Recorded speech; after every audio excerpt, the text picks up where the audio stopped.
Olá pessoal, seja muito bem-vinda, seja muito bem-vindo ao primeiro episódio do videocast Direitos Humanos para quem? Meu nome é Silvio Almeida, nesse momento eu estou ministro dos Direitos Humanos e da Cidadania do Brasil, por indicação do presidente Lula, e eu estou muito feliz com esse nosso novo espaço, onde nós vamos poder explicar o que são direitos humanos, simplificar esse tema que às vezes é tão maltratado. Eu quero explicar um pouquinho de como vai funcionar esse videocast. Em cada episódio, nós vamos trazer pessoas que entendem direitos humanos, pessoas renomadas, pessoas que trabalham com o tema, pessoas que têm conhecimento, pessoas que vivenciam os direitos humanos, e pessoas que simplesmente querem conversar sobre isso, querem falar sobre o tema e que na sua vivência talvez saibam muito mais do que os direitos humanos significam do que qualquer estudioso. Esse videocast ele guarda uma extrema importância para esse momento que nós vivemos, porque nos últimos anos nós vimos uma distorção acerca do significado de direitos humanos. A nossa missão nesse momento é tentar recolocar esse assunto, esse tema, e que vocês vão perceber que é fundamental para que nós possamos fazer desse país um país decente, um país melhor. Portanto, o que nós vamos discutir aqui é como essa noção de direitos humanos está na vida de cada cidadão, de cada cidadã brasileira, de como cuidar dos direitos humanos é cuidar das pessoas, como falar de direitos humanos é falar daquilo que nós temos de mais importante, e como falar de direitos humanos é algo incontornável, significa é algo que a gente não vai poder fugir se a gente quiser construir um país melhor, um país que pensa no futuro. Falar de direitos humanos, vamos ver aqui, é falar de como a gente consegue proteger, resguardar a vida das pessoas, de qualquer pessoa. Como é que a gente consegue criar política, ou seja, como é que o Estado brasileiro, como é que o governo brasileiro, ele pode e deve, mais do que isso, a gente está falando de direito, estamos falando, portanto, de uma dimensão que engloba o dever. O Estado brasileiro, o governo brasileiro tem o dever de cuidar de você, de cuidar de mim, de cuidar de todo mundo que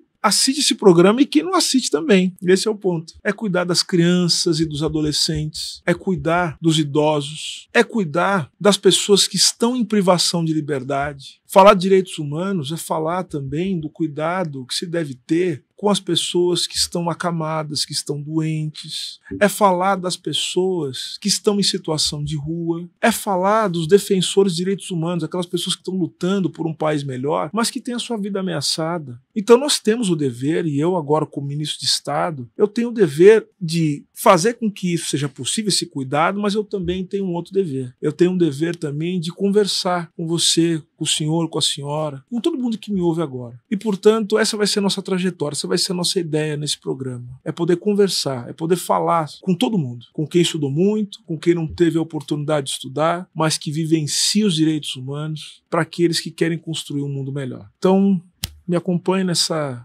jornada, porque o que a gente quer agora é mudar o futuro do Brasil. O óbvio que, no entanto, foi negado nos últimos 4 anos. Vou dizer coisas óbvias aqui.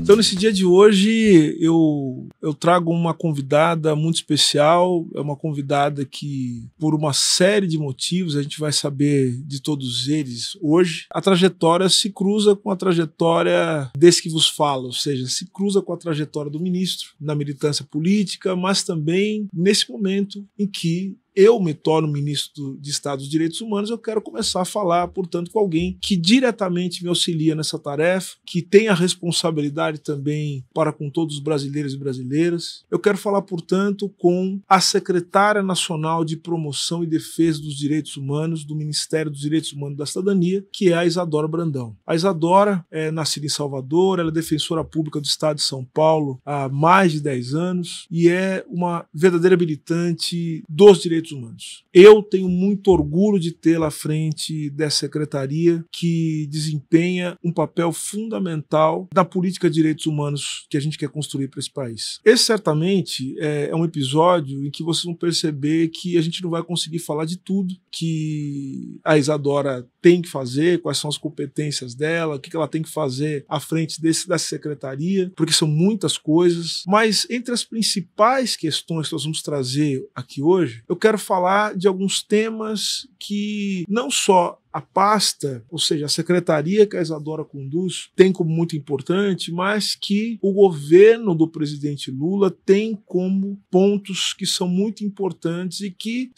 não serão as únicas coisas que faremos, por óbvio, mas serão priorizados quando a gente tiver que empenhar os nossos esforços, os recursos do Ministério. Então há um conjunto de prioridades que são prioridades do governo brasileiro e que cabe ao Ministério dos Direitos Humanos conduzir. E a Isadora, ela vai ter essa missão. O governo do presidente Lula estabeleceu algumas prioridades dentre as várias competências, as várias atribuições que o Ministério dos Direitos Humanos e particularmente a secretaria que Isadora conduz tem. Eu quero falar de alguns desses temas. Eu quero falar sobre trabalho escravo, especialmente o trabalho escravo doméstico, que é algo que está sendo muito discutido hoje. Quero falar também sobre a situação das pessoas encarceradas. Quero falar também sobre os defensores de direitos humanos, o que o Estado brasileiro está fazendo em prol dessas pessoas que estão lutando para que o povo brasileiro tenha seus direitos respeitados. E por fim, eu quero tratar de um problema que considero da mais alta importância, que é o problema que tem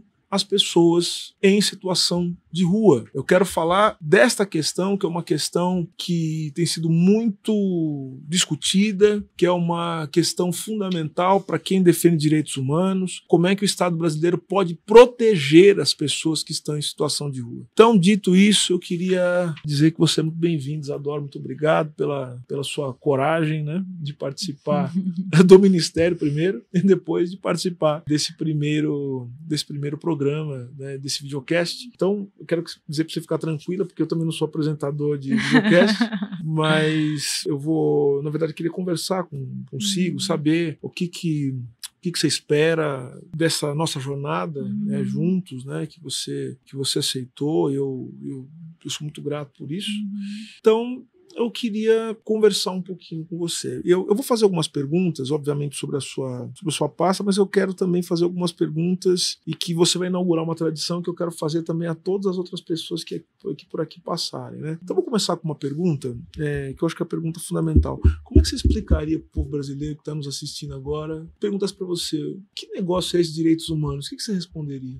Ministro, obrigada pelo convite, primeiramente, para compor a sua equipe, né? É uma honra, eu que sou admiradora da sua trajetória há muito tempo, e obrigada pelo convite também para esse diálogo. Fico muito feliz em poder ter essa oportunidade de dialogar com você, de dialogar com as pessoas que nos assistem sobre temas que são essenciais para nós. Bom, eu acho que falar em direitos humanos é falar no direito a ser feliz, que todos nós temos na condição de pessoas humanas, né? Eu acho que quando a gente fala em direitos humanos, a gente reconhece que há uma essência humana comum a todos e todas e todos nós, que não admite, portanto, hierarquias de humanidade, que não admite tratamento discriminatório, enfim, tem a ver com reconhecimento da diferença, do direito à diferença e com oportunizar a todas as pessoas essa possibilidade.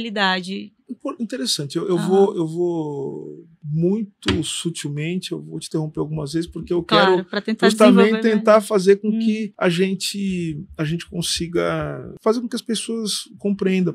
Porque eu considero que uma das faces fundamentais do que a gente chama de direitos humanos, né? E vou deixar aqui muito evidente como é que eu penso isso. Falar de humanidade é falar primeiro de algo que não é essencial, que não é algo... Vou explicar o que é essencial. Não é o que está pronto, que está dado, que é o que está fora da história, né? Ou seja, humanidade é construção, né? A humanidade ela surge a partir do momento em que nós vamos constituindo horizontes, né? Objetivos comuns, que a gente aprende que a gente só pode... Acho que a sua ideia de felicidade é importante, né? Ou seja, no sentido de que a gente só pode encontrar a plenitude, a satisfação, né? No respeito, né? Assim, no cuidado de si, que também é o cuidar do outro, né? A gente cuidar das pessoas. Então, essa ideia de felicidade, e você sabe disso, tanto quanto eu, explicando para quem também nos assiste agora, essa ideia de felicidade é uma ideia que está diretamente relacionada ao surgimento da política, né? Porque se você, quando a gente vai ler os textos clássicos, né, sobre dos primeiros filósofos, né, então eles vão dizer muito que o grande objetivo, né, do ser humano é o que eles chamavam de, os gregos chamavam de eudaimonia, né, que traduzindo, né, tentando traduzir para algo parecido com o que a gente conhece, é felicidade. E a felicidade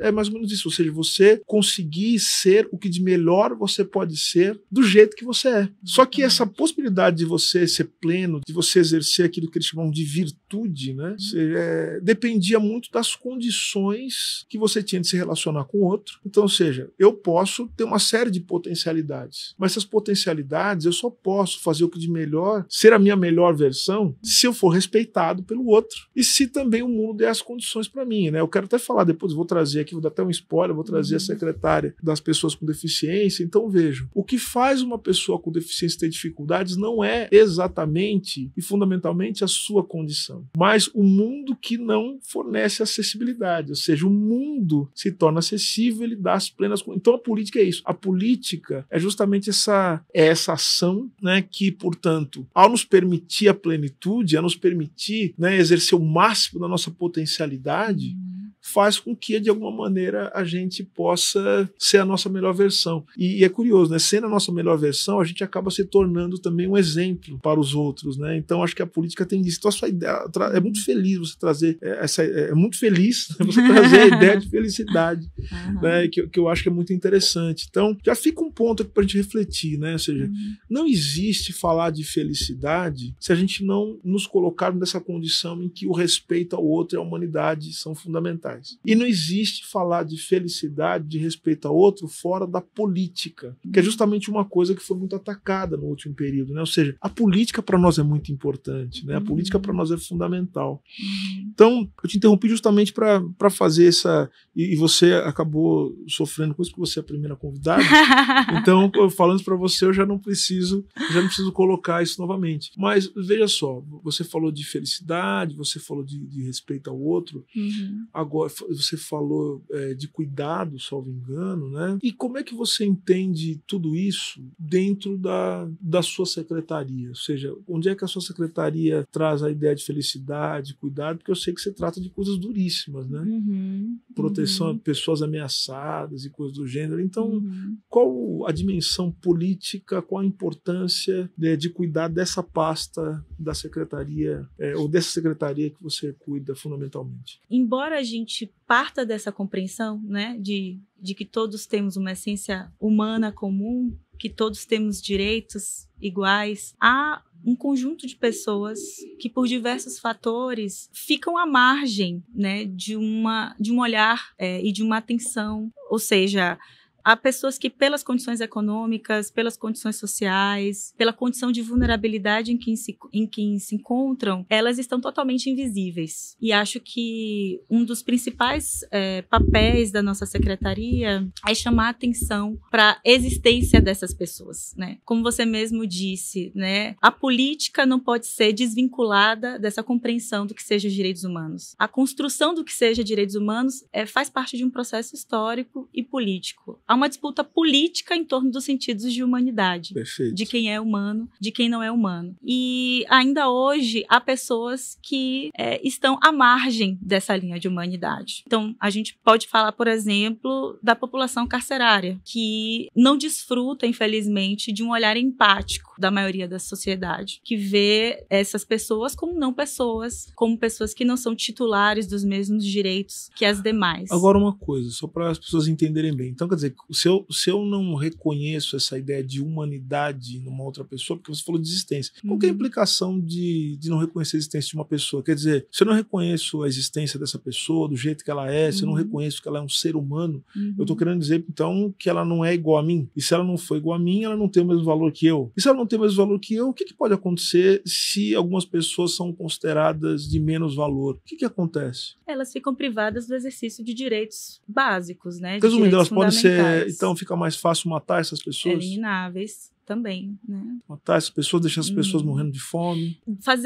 Disputar esse sentido de humanidade, de quem é humano, de quem não é humano, envolve também disputar o sentido político das mortes também, né? A gente está falando de vida, de direito a ser feliz, mas a gente também está falando de morte, né? Porque há um grupo de pessoas em nossa sociedade que é mais vulnerável à morte violenta. Criança e adolescente, né? Por exemplo. Crianças e adolescentes, jovens negros que, né, moram em bairros periféricos. Sim. E essas pessoas são tratadas como números, mas não como pessoas com história. Então, nós estamos aqui também para disputar as narrativas a respeito das mortes dessas pessoas, né? Para dizer que não são números, de que não é banal. Então, né?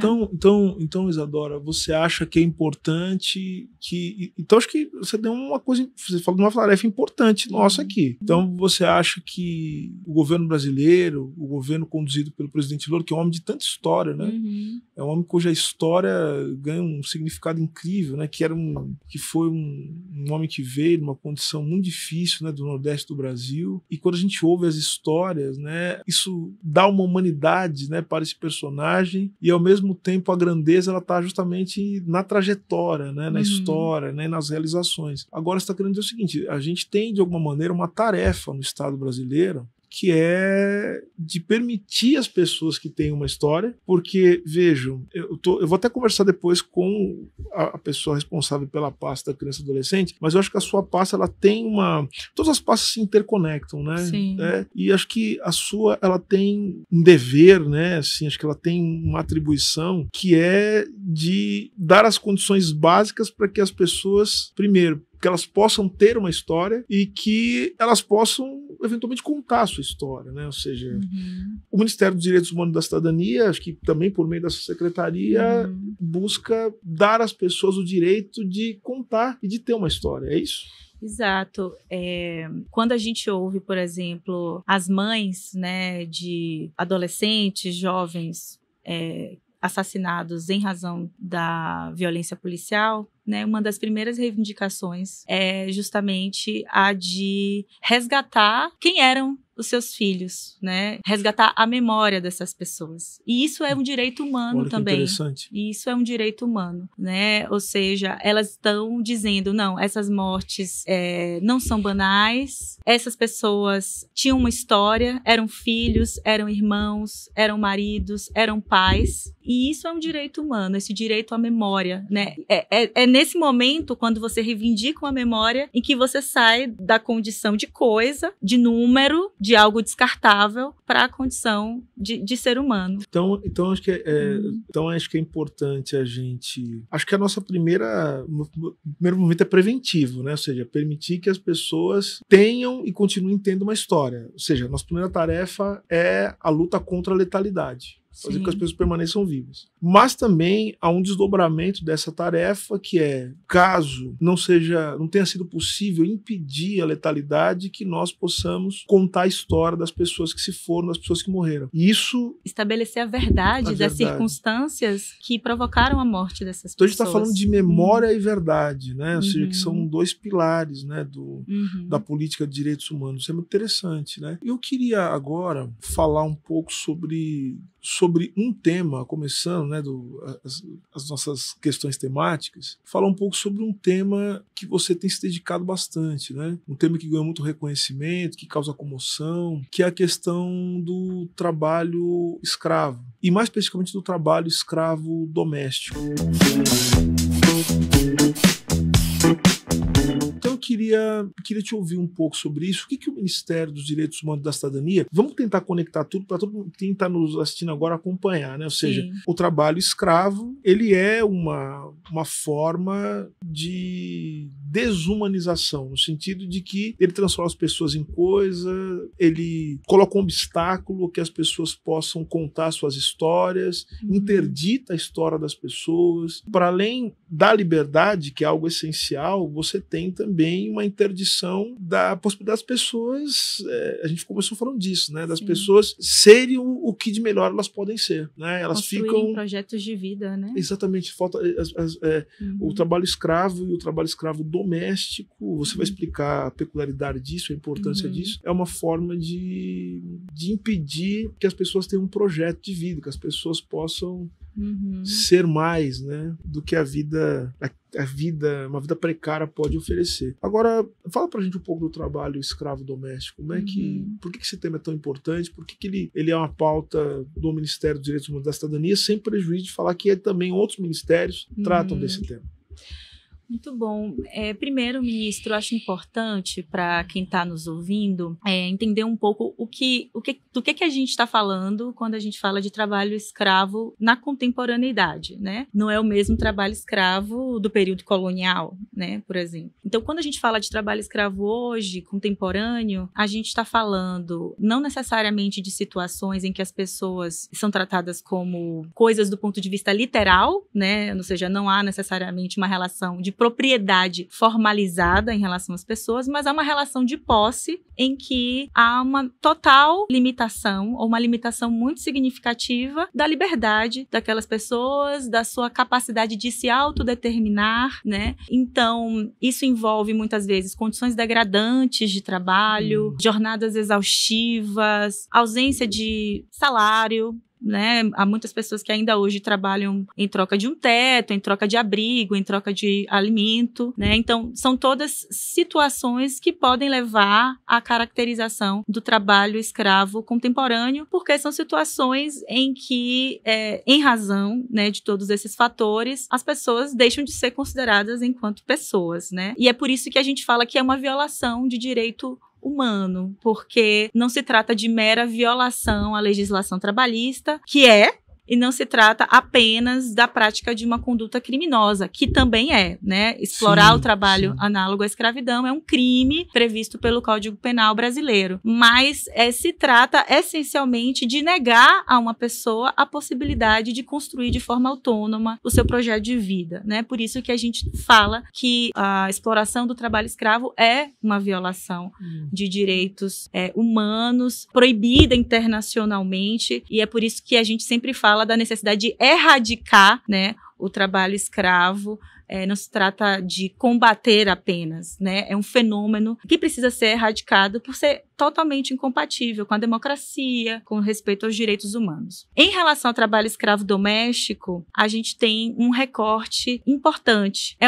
Geralmente são mulheres que estão nessa condição, geralmente mulheres negras que estão nessa condição. Um outro fator muito presente é o trabalho infantil. Então, esse é um fenômeno que a gente tem se dedicado a analisar no âmbito da Comissão Nacional de Erradicação do Trabalho Escravo, que é a CONATRAI, e pensar em políticas públicas que possam fazer frente a essa grave violação. Um dos principais desafios, né, para a erradicação do trabalho escravo doméstico é o fato de ser um trabalho em âmbito, uma violação que acontece no âmbito doméstico. E a gente sabe que a Constituição, né, brasileira garante a inviolabilidade do domicílio. Então, via de regra, se entende que para você fazer uma fiscalização, né, num domicílio, há necessidade de uma autorização judicial prévia.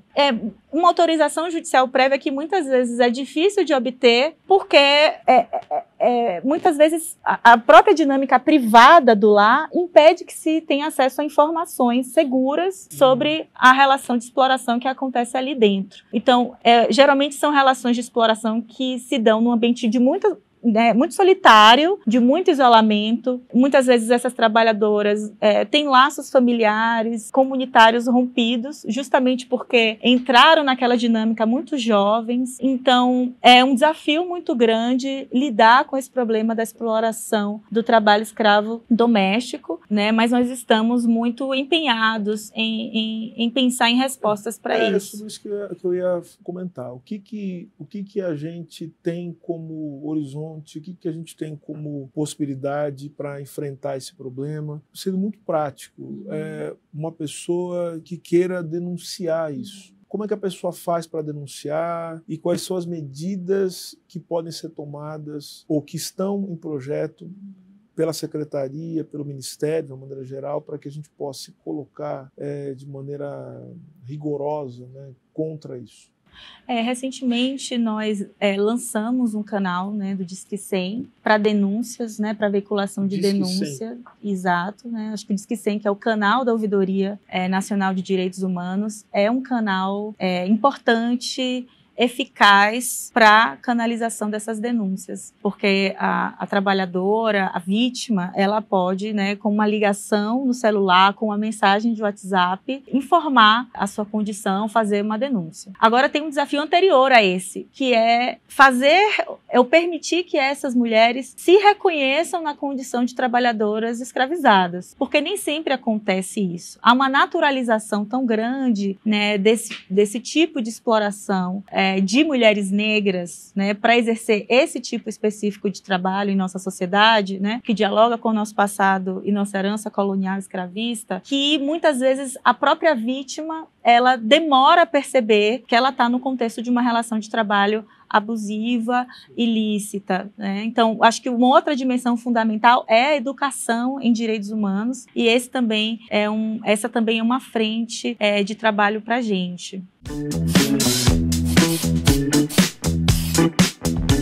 Agora a gente vai falar sobre os direitos da população em situação de rua. Esse é um tema delicado, um tema que tem mobilizado as principais cidades brasileiras. A cidade de São Paulo, que é a cidade em que eu nasci, em que você também residiu, né, durante muito tempo, em que atua como defensora pública, vive uma situação calamitosa. E eu não estou falando calamitosa para a cidade em si, para a urbe, né, para a paisagem, que é isso que as pessoas querem reduzir, porque na verdade é calamitosa para as pessoas que vivem em situação de rua. A rua não é lugar para ninguém ficar. Não existe morador de rua, gente que mora na rua. As pessoas estão em situação de rua. É por isso que a gente mudou essa nomenclatura, né? Para colocar justamente esse significado, ou seja, as pessoas elas têm que ter moradia. Então a moradia é o primeiro passo, a gente vai falar sobre isso, né? De tal sorte que é dever, e é dever agora expresso na lei, que o Estado brasileiro, por meio do Ministério dos Direitos Humanos e da Cidadania, tem que cuidar, tem que ter políticas para cuidar das pessoas em situação de rua. Então, eu gostaria, Isadora, secretária, que você nos dissesse o que está sendo programado, o que está sendo planejado para que nós possamos cuidar dos direitos das pessoas em situação de rua. Eu gosto sempre de lembrar o seguinte, de novo, vou repetir isso. Quem está em situação de rua precisa de moradia. Mas a moradia, ela é o primeiro passo. Existem outras questões, outros direitos que acompanham a moradia. E é justamente sobre isso que eu gostaria de falar. O que a gente está programando, planejando como governo, como Estado, para cuidar das pessoas em situação de rua, lembrando que essa é uma preocupação fundamental do presidente Lula. Perfeito.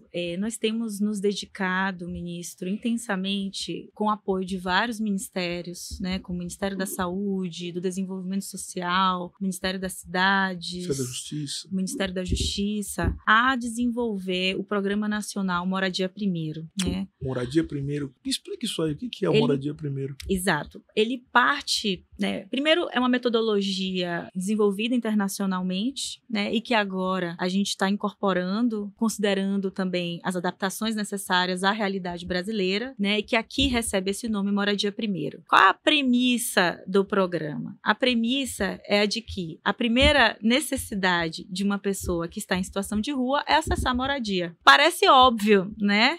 E é óbvio. No entanto, as políticas públicas no campo da assistência social, historicamente, elas não partem dessa premissa. Sim. Elas, muitas vezes, consideram que a pessoa em situação de rua, ela precisa cumprir etapas sob tutela do Estado para ser, ao final, e somente ao final, considerada apta a acessar a moradia, a organizar a sua própria vida. Então, é um modelo tutelar, é um modelo que muitas vezes estabelece uma série de condicionantes para que essas pessoas recebam acolhimento e atendimento, que são condicionantes incompatíveis com a história de vida dessas pessoas. O que você chama de incompatíveis? Me dá um exemplo. Por exemplo, há uma prevalência muito grande de uso abusivo de álcool e outras drogas entre a população em situação de rua. Porém... O que não é geral, né? Mas existe a situação, né? Isso, e há dados que demonstram, né? No entanto, para se acessar abrigos e diversos equipamentos de acolhimento, muitas vezes uma das condições é o absenteísmo, é que as pessoas não possam fazer uso, elas têm que estar limpas, né? E isso essa é uma condição que muitas vezes acaba afastando a pessoa do serviço. Claro, que a pessoa está doente, né? Ou seja, ela precisa de... Então, quer dizer, de alguma maneira, essa ideia do moradia primeiro vamos fazer a pessoa... E me parece que são pessoas que se chama de situação cronificada, de pessoas que estão há muito tempo nessa situação e que por uma série de motivos, né? A rua, ela vai trazendo uma série de problemas. A rua vai adoecendo, violência. Né? Espaço de muita violência. É um espaço de não cuidado, né? Não cuidado. Então, a ideia é a pessoa tem a moradia, mas a moradia é primeiro, e a partir disso a gente vai cuidando, né? Ou seja, o governo vai fornecendo, o poder público vai fornecendo todas as condições para que a pessoa ela tenha os cuidados necessários a fim de que ela possa viver numa moradia com dignidade, né? Exato. É uma moradia assistida, né? Que a gente chama. Perfeito. Ou seja, não é só viabilizar o acesso a uma moradia, é fazer isso primeiramente, mas associado a um acompanhamento no campo da assistência social, há um acompanhamento na saúde, ou seja, há um plano, né, de acompanhamento individualizado que vai ser construído em diálogo com essa pessoa e não imposto a essa pessoa e em respeito à sua trajetória de vida, né? Porque a moradia, na verdade, ela precisa se tornar um lar. Ela não pode só ser uma casa. Né? E lar, ela tem essa conotação de que é um lugar de cuidado, de afeto, que é um lugar de cura, né? A gente vai para casa, né? Tá cansado que ir para casa para a gente justamente se refazer. Então a ideia por que a moradia assistida? Porque a ideia, pelo que você está me dizendo, é fornecer as condições para que a pessoa tenha um teto, mas que esse teto possa torná-la apta a ter um lar, ou seja, um lugar de cuidado, um lugar de recomposição humana, né? Ou seja, por isso que os direitos humanos tratam disso. Muito interessante. E me parece também que a gente tem uma outra questão também, são duas questões sobre isso. Eu gostaria que você falasse muito rapidamente, secretária, falasse sobre a participação social, que é o CIAMP Rua, né? Isso, que é o conselho, e falasse também um pouco sobre a lei Padre Júlio Lancelotti e a regulamentação, né? Que são duas medidas que eu sei que a secretaria, por meio da diretoria Pop Rua, que a gente chama que é comandada pelo nosso querido Léo Pinho, que é o diretor, estão tratando disso. Então, eu queria que você falasse um pouco disso. Perfeito.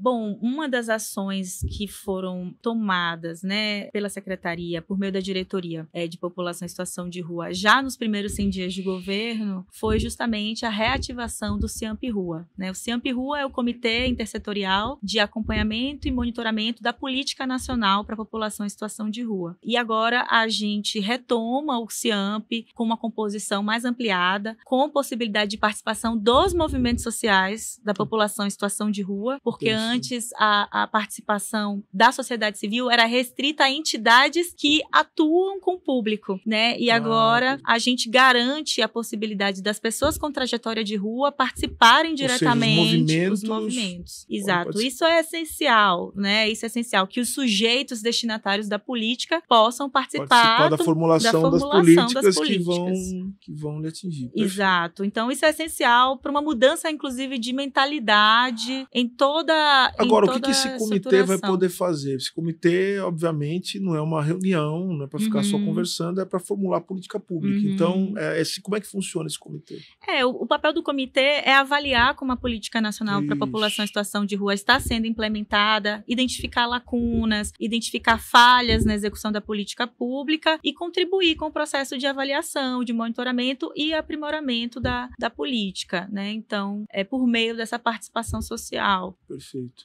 E a regulamentação da lei? Bom, a lei Padre Júlio é uma lei que já havia sido aprovada, é uma lei que proíbe a arquitetura hostil, né? O que é arquitetura hostil? É uma arquitetura que é pensada para impedir que pessoas em situação de rua permaneçam ali. Colocar aqueles pontilhões embaixo de viaduto para as pessoas não poderem dormir. Ou seja, Isso. O Estado não dá casa para a pessoa, mas também não deixa a pessoa dormir embaixo do viaduto. Exatamente. Alguns bancos de praça também, né? Isso Tem é alguns cruel, dispositivos, né, para impedir que as pessoas fiquem deitadas. Ou seja, são vários... Ou seja, não dá moradia, não dá cama, mas também deixa a pessoa dormir, né? Uhum.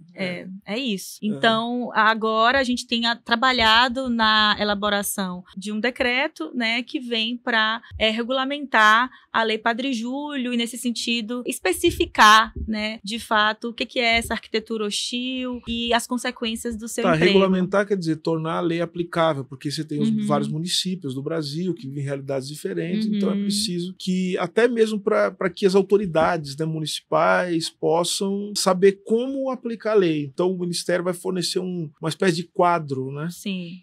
Regulamentar um quadro que vai permitir às autoridades aplicar a lei a fim de impedir essa violação de direitos humanos, que é impedir as pessoas de ter uma vida minimamente digna. Ou seja, de novo, né, para quem tá nos assistindo agora. E quando eu falo o Estado dar moradia, vamos colocar em outros termos. Moradia é direito. Está no artigo 6º da Constituição. Então, moradia, fornecer as condições para que as pessoas tenham moradia é um dever do Estado brasileiro. O Estado brasileiro tem que, no mínimo, facilitar o acesso à moradia. Ter pessoa em situação de rua é um problema, obviamente, da pessoa que vive uma situação de indignidade, mas isso coloca o Estado brasileiro na ilegalidade, ou seja, não é possível que o Estado brasileiro permita que exista uma situação como essa. E não se resolve essa situação simplesmente deslocando as pessoas, sabe, escondendo as pessoas. Tem que tirar a pessoa da situação de rua, mas dando moradia e dignidade. Isso é um dever do Estado brasileiro. Então é muito importante que se fale sobre a importância, primeiro, desses programas, do Moradia Primeiro, do comitê, né, enfim, que vai permitir as pessoas participarem diretamente da formulação das políticas que lhe atingem, e também falar sobre como a gente não deve aceitar que, além de não fornecer moradia, o que é ilegal no caso do Estado brasileiro, que o Estado brasileiro coloque empecilho para que as pessoas possam deitar. E agora um último assunto que eu queria falar contigo, queria falar sobre os direitos humanos das pessoas privadas de liberdade, as pessoas que estão encarceradas, as pessoas que estão presas.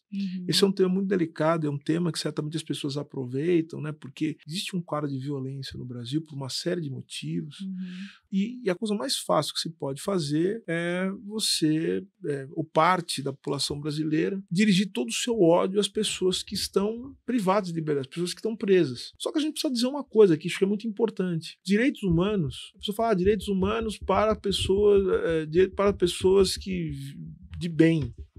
Ou direitos humanos para pessoas que não descumprem a lei. Quem fala isso está errado. Nós temos que falar abertamente. Direitos humanos é para todo mundo. É inclusive para as pessoas que descumprem a lei e que estão sendo responsabilizadas por isso. Exatamente. O Estado brasileiro tem o dever de cuidar das pessoas que estão fora e das pessoas que estão dentro dos presídios, das cadeias. Então eu queria saber, e aí a gente encerra com esse assunto que é polêmico, mas que é um assunto necessário, porque, vejam, a qualidade de uma sociedade se mede pelo modo com que a gente trata as pessoas mais vulneráveis. Já dizia Nelson Mandela, né? É isso. Que o nível de civilidade de uma determinada sociedade, né, se mede pela maneira como essa sociedade trata a sua população encarcerada, né? É isso. Então eu queria falar sobre isso porque é uma preocupação especial do governo brasileiro a situação das pessoas que estão presas injustamente, mas mais do que das pessoas que estão presas, que foram julgadas, que foram condenadas, que cumprem pena e que estão cumprindo pena numa situação absolutamente irregular, porque estão cumprindo pena dentro de masmorras, dentro de lugares de violência, de tortura. Então, o que o Ministério dos Direitos Humanos e da Cidadania pode fazer ou está fazendo em relação a isso? Com isso eu encerro as perguntas. Maravilha. Bom, esse é um tema essencial, né? Porque o Brasil hoje tem a terceira maior população carcerária do mundo, então é um tema estratégico para a gente, né? O Supremo Tribunal Federal já disse, né, que vigora um estado de coisas inconstitucional dentro do sistema prisional brasileiro. Isso? Significa dizer que a realidade do sistema prisional é uma realidade marcada pela violação sistemática de direitos humanos. Ou seja, ilegalidade. A ilegalidade é a norma dentro do sistema prisional. Então, as pessoas não têm acesso à alimentação suficiente, nutricionalmente adequada. Tem gente que passa fome. As pessoas passam fome. Há relatórios, inclusive, né, da Defensoria Pública de São Paulo. Né? O CNJ parece que também fala sobre isso, né?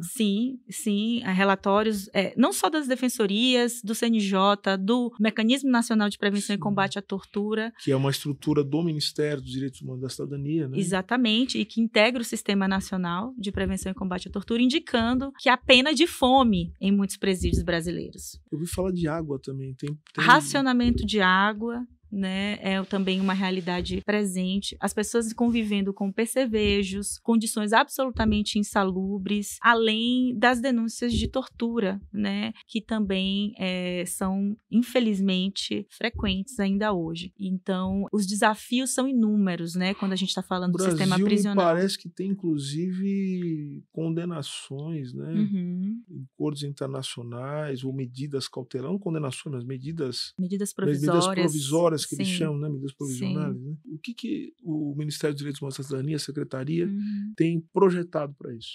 Bom, e, obviamente, em conjunto com outros ministérios, né? Sim. Bom, existe em andamento, né, todo um processo de elaboração do Projeto Mandela. O que é o Projeto Mandela? Em parceria com o Ministério da Justiça e Segurança Pública. Perfeito. O Projeto Mandela, ele se propõe a superar alguns desafios centrais quando a gente está falando de sistema prisional. Um deles é a base de dados, a construção de uma base unificada e atualizada de informações. Então isso envolve também o Conselho Nacional de Justiça, a Conselho do Ministério Público, outros atores que estão produzindo esses dados e que têm esses dados. Agora, acredito que certamente esse projeto envolve também uma coisa que é imediata, né? Que é tirar as pessoas que já têm essas condições para poder... Então, de alguma maneira, envolve mutirões. Sim, também mutirões para identificar pessoas que estão presas e não deveriam mais estar, porque já cumpriram a pena, né? Porque já tem prazo para uma progressão ao regime aberto, para uma liberdade condicional. A gente sabe que uma das violações também mais presentes dentro do sistema prisional é a falta de acesso à justiça. Muitas vezes há uma demora na apreciação e no julgamento dos pedidos de progressão de regime, de liberação condicional. Então, muitas vezes há um excesso de execução, né? É uma realidade, infelizmente, frequente. Né? E a gente vai ter que, de alguma forma, pensar... Isso vai ter que ter uma pactuação também com os estados, né? Porque tem o sistema federal, mas são sistemas estaduais, né? Que são mais volumosos, numerosos. Então, vai precisar uma pactuação com os estados, isso está sendo feito, e a questão também das condições do aprisionamento, isso também vai estar dentro desse projeto, do Projeto Mandela? Sim. O projeto, ele tem também como uma das suas vertentes, além da unificação da base de dados, ministro, que se relaciona com o fato da segurança pública ser matéria de competência dos estados, né, de modo geral. Aí o papel fundamental do Ministério da Justiça. Isso, porque aí você consegue trazer uma base una, né? E outra frente do Projeto Mandela é realmente garantir esses direitos fundamentais às pessoas presas, porque a pena é de privação de liberdade, né? Apenas, né? E isso já é muita coisa. Né? Mas, infelizmente, as pessoas hoje sofrem com uma série de outras restrições que não deveriam. Então, o projeto vai atentar para isso também, né? Medidas para garantir o direito à alimentação, o direito a condições adequadas do ponto de vista da higiene, da segurança pessoal, do respeito à integridade física, né, dentro das prisões. E tem um outro aspecto também do projeto bem importante, que é de propor um canal unificado para recebimento de denúncias, né, de violações dentro do sistema prisional. Acho que isso é fundamental também para a gente ter capacidade, né, de dar respostas a essas violações. Interessantíssimo. Bom, então isso vai exigir um esforço governamental, interministerial, interinstitucional, né, e a parceria sempre necessária com o Ministério da Justiça e Segurança Pública, comandado pelo ministro Flávio Dino. Teodora, muito esclarecedor, ótimo, e como eu falei, hoje nós estamos aqui para inaugurar tradições, né? E todo programa eu quero eu quero que o convidado ele sempre se manifeste sobre algo que ele trará, né, e que vai demonstrar também um pouco dessa conexão dele com essa ideia de humanidade entendida também como aquilo que a gente deixa para o mundo, né? A nossa humanidade não se encerra, ela não se encerra na vida biológica, né? Também acho que tem uma questão simbólica, os significados que a gente atribui à vida. Então eu gostaria que você me falasse primeiro sobre o livro, ou melhor, vamos inverter, primeiro sobre o objeto que você trouxe e depois sobre o livro que você trouxe, né? Acho que o objeto ele vai ser muito importante para entender a maneira com que você atribui significado às coisas do mundo, e o livro um pouco sobre aquilo que te influencia. Então, começando pelo objeto. Maravilha. Eu trouxe aqui, ministro, um pensador, né? Pensador africano. Esse pensador, eu trouxe ele de Luanda, né? De Angola. Comprei na Praça do Artesanato, lá em Luanda, e é um objeto vinculado a um tronco étnico-linguístico Mbundo. O pensador, embora eu esteja falando no masculino, ele não precisa ser necessariamente um homem, mas a gente pode pensar como um pensador, como uma pensadora. É um griot, né? Ou seja, traz a ideia de um conhecimento acumulado, né? De uma sabedoria acumulada a partir da vivência, da experiência, né?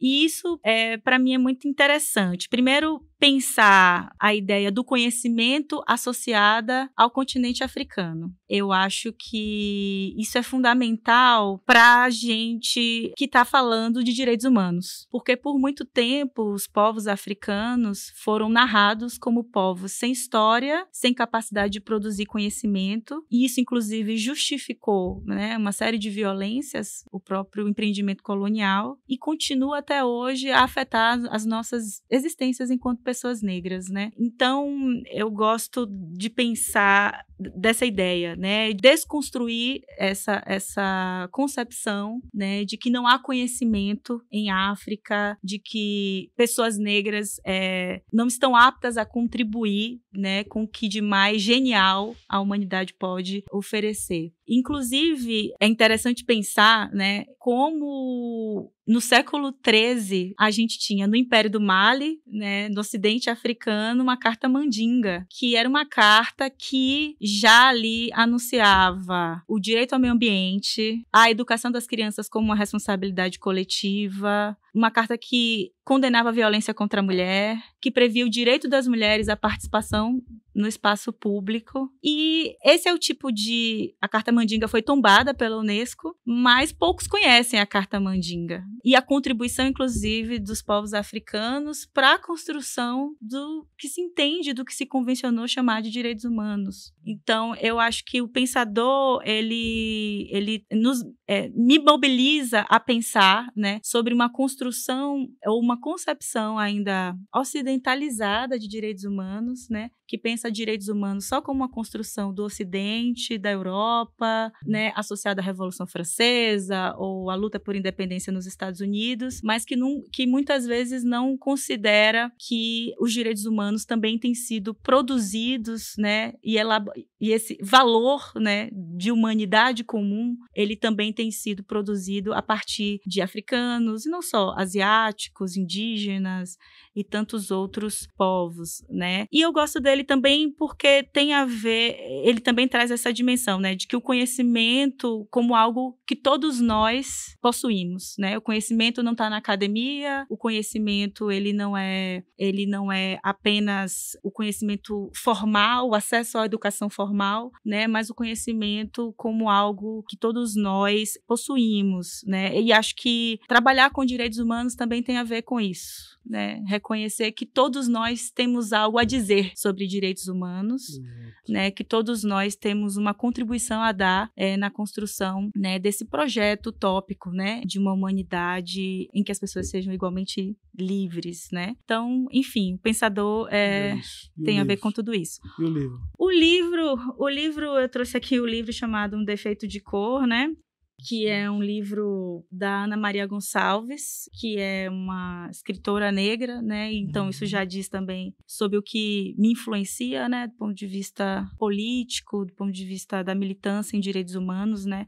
Acho que eu tenho bebido muito na fonte do conhecimento de mulheres negras, do pensamento de mulheres negras. E esse livro, ele me toca de uma maneira muito especial, porque ele propõe uma narrativa sobre o Brasil a partir da perspectiva de uma mulher negra que foi capturada no continente africano e trazida de maneira forçada para o Brasil, no primeiro momento para a Bahia. Então, eu acho que é fundamental para nós também conhecer essas outras perspectivas, né, da nossa história, né, a partir desses grupos que têm sido historicamente invisibilizados. Perfeito.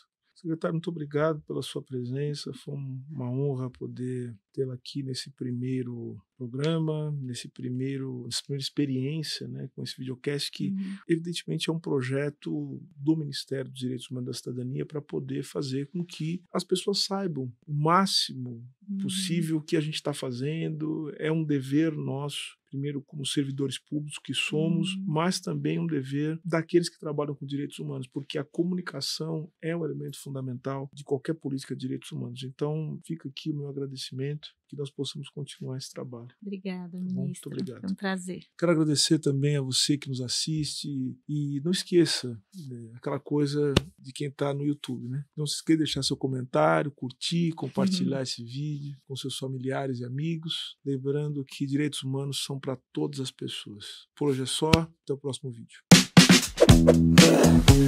O óbvio que, no entanto, foi negado durante 4 anos. Vou dizer coisas óbvias aqui.